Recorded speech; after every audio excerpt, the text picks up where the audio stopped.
Endocrine system. There are different endocrine glands present in human beings. These include the pineal gland, hypothalamus, pituitary gland, thyroid gland, parathyroid glands, thymus, pancreas, and adrenal glands. Testes found only in males and ovaries found only in females. The positioning of each of these glands in the body differs. Pineal gland and hypothalamus are situated in the brain. Pituitary gland is present just below the brain. Thyroid gland is attached to the windpipe in the neck region. Parathyroid glands are embedded into the thyroid gland. Thymus gland lies in the lower part of the neck and upper part of chest. Pancreas is just below the stomach in the body. Adrenal glands are located on top of two kidneys. Testes, present only in males, form a part of the male reproductive system. Ovaries, present only in females, form a part of the female reproductive system. The endocrine glands perform several functions. The endocrine glands secrete a chemical substance called hormone. Let us study the hormones secreted from these glands and their specific functions. Pineal gland secretes hormone melatonin, which is responsible for skin color. Hypothalamus produces releasing hormones and inhibitory hormones which regulate secretions of pituitary gland. The secretions of the pituitary gland control the functions of all endocrine glands. Growth hormone is one of the hormones secreted by the pituitary gland. It regulates growth and development of the body. The deficiency of this hormone in childhood leads to stunted growth, leading to dwarfism. Gigantism and dwarfism are the result of variation of the growth hormone secreted by the pituitary gland. Thyroid gland secretes hormone thyroxine, which contains iodine.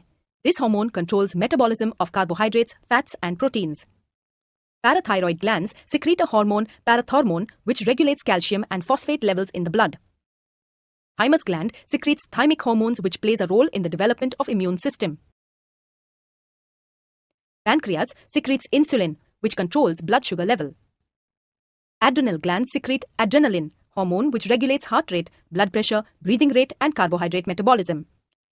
Testes make male sex hormone testosterone, which control the development of male sex organs and male features at puberty. Ovaries make estrogen and progesterone, which control development of female sex organs and female features at puberty. Progesterone controls the uterine changes during the menstrual cycle. We have discussed about different glands in our body, the hormones secreted by them, and their specific functions. Now, can you explain why it is important for us to have iodized salt in our diet? The hormone thyroxine produced by the thyroid gland contains iodine.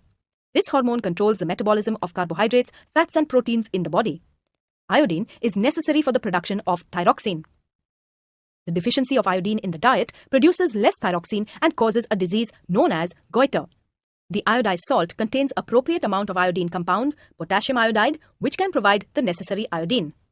It is the most economical, convenient, and effective way of controlling goiter. The endocrine system effectively controls coordination through the hormones secreted by various endocrine glands. Let us proceed to explore how the hormones bring about chemical control in human beings. Chemical control. The chemical control is brought about by hormones. The endocrine glands secrete hormones in our body. These glands are called the ductless glands because they do not have any duct to store or transport their secretions. The glands secreting the hormone are localized.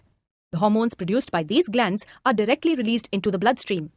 From there, the hormones reach all the parts of the body through the transporting fluid, blood.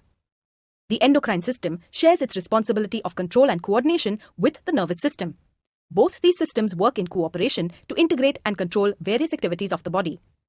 There is a significant difference between the mechanism of functioning of these two systems. The nervous impulses are rapid and usually of a short duration, while the hormonal action is much slower but long-lasting. Let us understand this with the help of an example of an animal in the jungle. Suppose a rabbit is caught in a scary situation of facing its predator.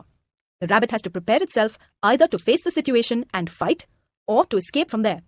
Both of these activities are extremely complicated. These activities will utilize great deal of energy in controlled ways.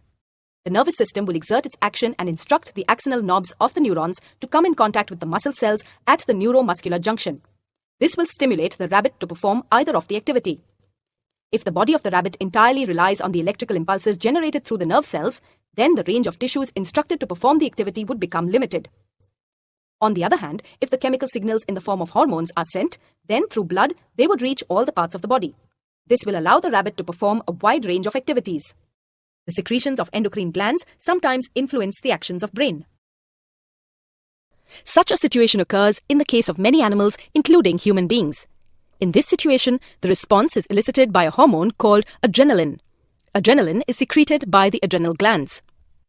When adrenaline is secreted directly into the blood, it is carried to different organs of the body.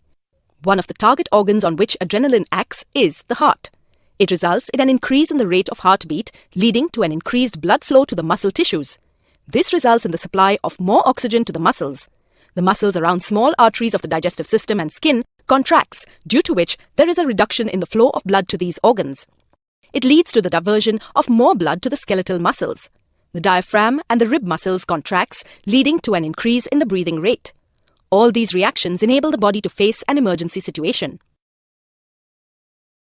Let us understand how do these hormones actually work. The hormones should be secreted according to their requirement in the body. A specific mechanism is required for their release from the glands. The required quantity of hormone released as well as the time of release are regulated by feedback mechanism. For example, consider the endocrine gland pancreas, which secretes hormone insulin. When the sugar level of blood rises, it is detected by the cells of the pancreas. The secretory cells of pancreas respond to the situation by producing more insulin. When the sugar level of blood falls, the secretion of insulin is lowered. Thus, we can conclude that the nervous system facilitating nervous control and the endocrine system facilitating chemical control functions together in the control and coordination in animals including human beings.